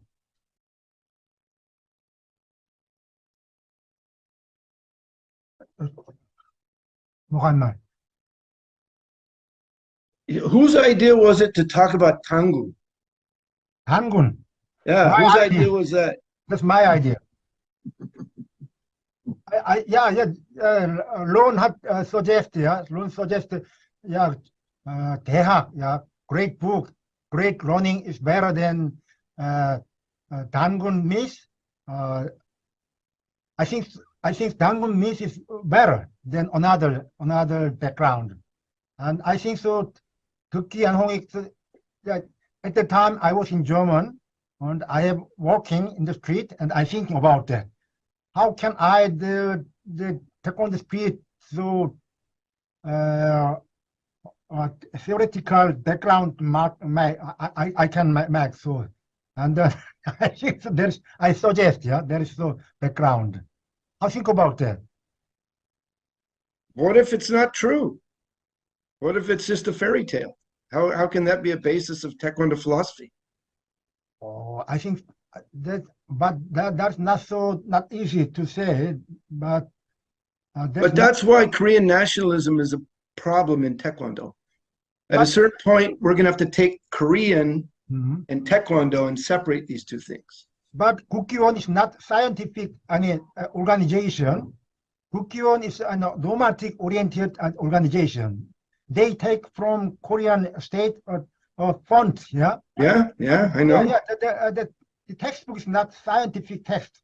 Yeah, you know that is the reality. Yeah, the real life is just understand. Yeah, this on what Martin said that there is the discrepancy between definition and the reality or the practice. Yeah, there's naturally natural. There is but we have to design or image of Taekwondo or the design of goal. That's not true, but we need that. Yeah, for some reasons. Yeah.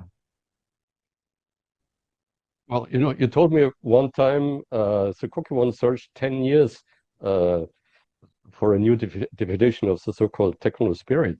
And isn't it more or less a copy of what is it, the Ministry of Education, the slogan? So you guys, you searched 10 years and you couldn't come up with something better?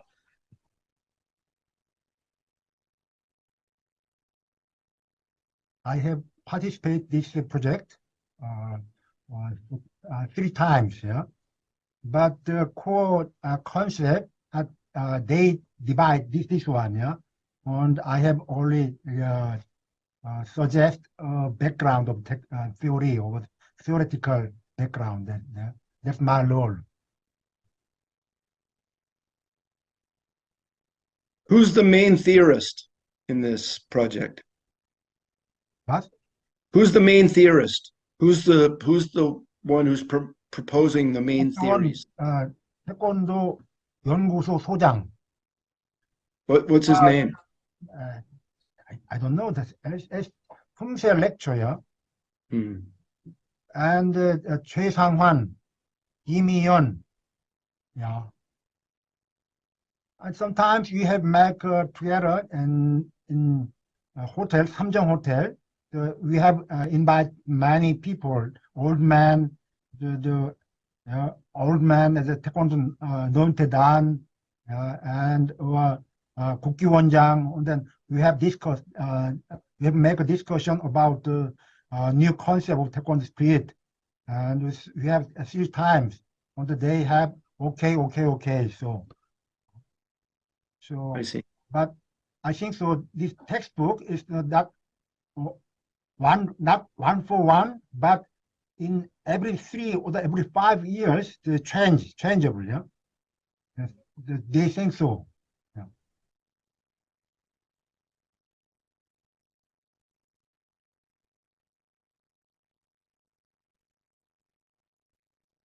I wish John Johnson was here. I have something to say about his presentation. He didn't. If he would have done a little bit more research into the WT's peace philosophy, he would realize that this is just Cho Jong-won's father, Cho Young-suk, the founder of Kyung University, his motto for the university. In fact, his motto for the school in Korean is 평화는 개선보다 귀하다.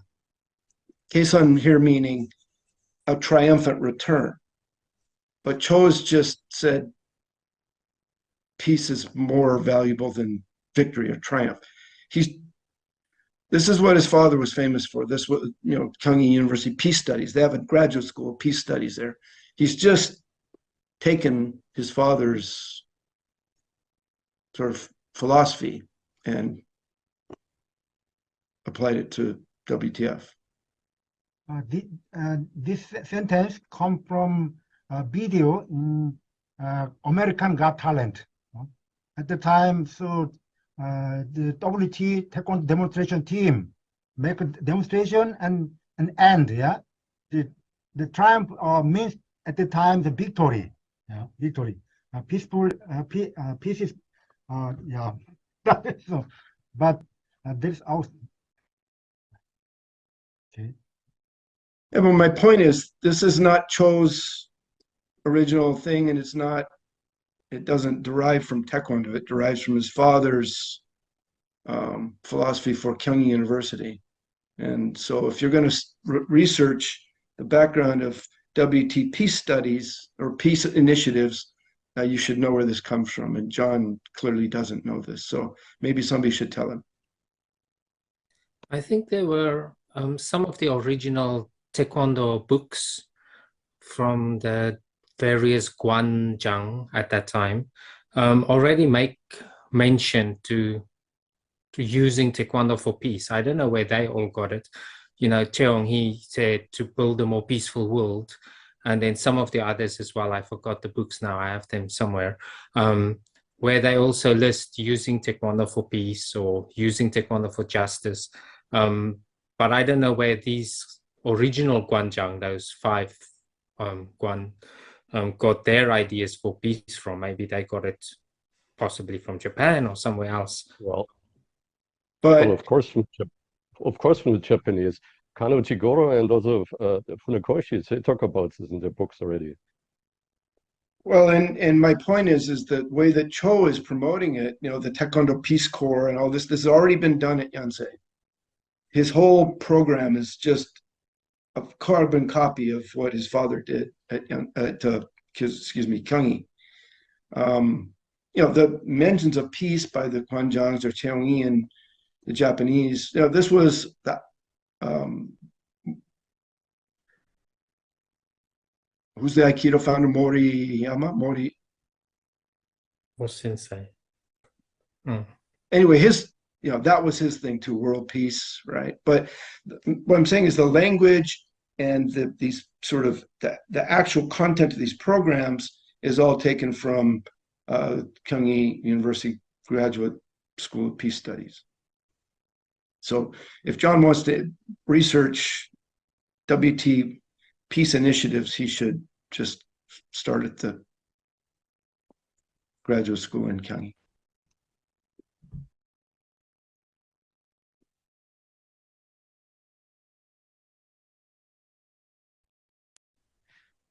Okay, If I may, I would somebody- like to, excuse me, sorry.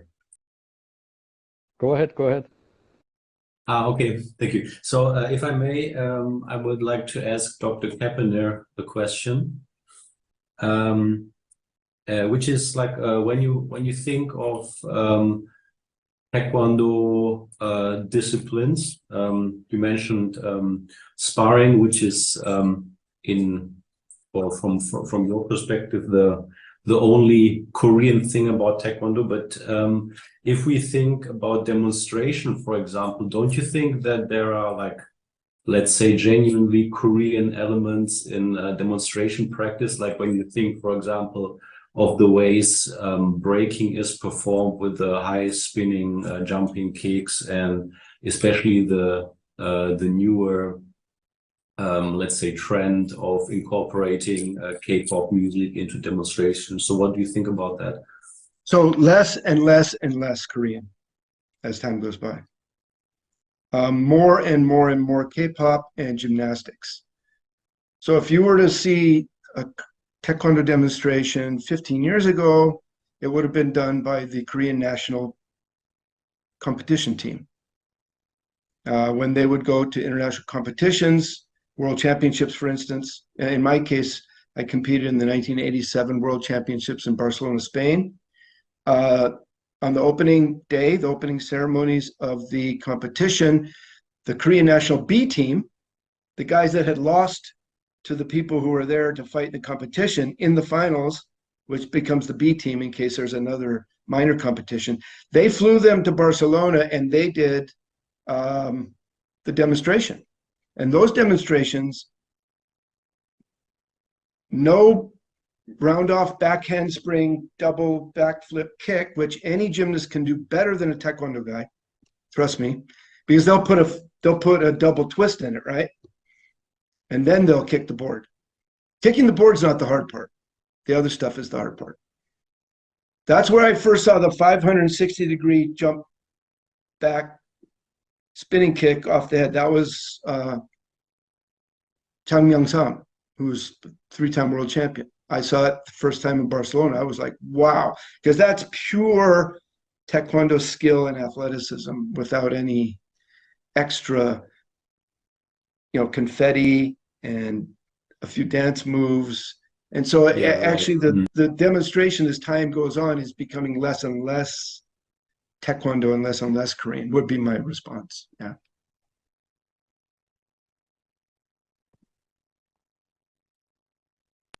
And then also, if I, excuse me, just one last remark maybe to your presentation. So you mentioned the term traditional and modern martial arts. So I don't know how you think about that, but my suggestion would be to call MMA maybe a postmodern martial art, where all this nationalism is like overcome. Probably it's like a global phenomenon, and there is no fixed meaning, no fixed form, no fixed technique, which is like it's eclecticistic. So what do you think about that? That's an excellent idea. I mean, I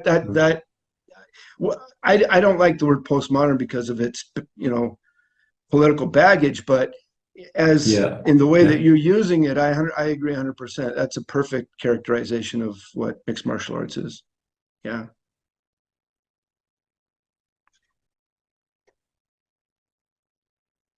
I have a question to Mr.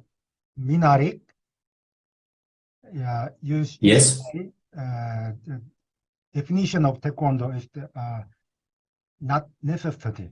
Yeah, not necessary because Taekwondo is very changeable, and Taekwondo is to Right. Yeah, but for 70 years ago, in one journal, International Journal of Sport Philosophy, two philosophers write about sport to non-definition of sport. They say we cannot define sport because sport is very changeable. Yeah, but I think so. Organization, for example, FIFA or WT or IOC, they need a definition because without definition, you can not make. Understand? Yeah. Then not theoretical but practical goal, they need a definition. So Kukkiwon need a definition of Taekwondo. So I think so. There's not for scientific ground, but for the practical. So I have make the definition, but I think about that. My opinion. Yeah, thank you very much for your remark, which I agree to partially. Yes, I also think that institutions such as Kukkiwon, they of course they need a definition for Taekwondo, for means of branding, for example, or to how to promote themselves, and there are, and I would suggest to, in this case, maybe adopt the term strategic essentialism, which is a term from cultural theory, where this essentialism of a particular cultural product is articulated, but at the same time, it should be clear to the one who articulates it that this it's just a narrowing of a thing that is intangible, and it's put into a sort of form that isn't there but has to be there to argue to other people. So of course I understand that Kukkiwon needs a definition, but I would say that still there should be maybe this possibility in mind. Okay, thank you very much. Thank you. Okay, I think let's close the conference slowly. Thank you very much for everybody who participated, and we will put the video on YouTube after we cut out a few sections there. Thank you very much. Bye-bye.